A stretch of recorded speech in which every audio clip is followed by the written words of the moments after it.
नफरत की सियासत के बजाय काम पर तवज्जो दी जाए। 5वीं बार जीतने के बावजूद सुस्त कारकर्दगी पर बिलावल भुट्टो ने वज़रा को झाड़ दिया। कहा अब काम करते नजर आने चाहिए। पीपीपी सिंध की पार्लिमानी पार्टी के इजलास से खिताब में बिलावल भुट्टो जरदारी ने कहा कि बानी पीटीआई से ध्यान हटाकर अवामी मसाइल पर तवज्जो देनी चाहिए। इमरान खान क्या कर रहा है, क्या नहीं कर रहा, हमें क्या फर्क पड़ता है, उसके अपने मुकदमात हैं।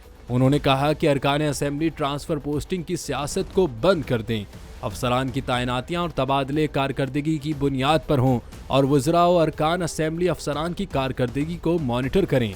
उन्होंने जोर दिया कि वज़रा वक्त पर ऑफिस आएं, अंदरूनी लड़ाइयों से हुकूमती कारकर्दगी पर फर्क न पड़े, हल्के की आवाम से भी हमा वक्त राबता रखें।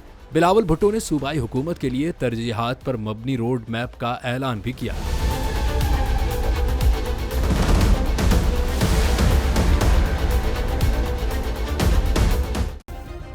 सब्सक्राइब करें और बेल दबाएं ताकि कोई खबर रह न जाए।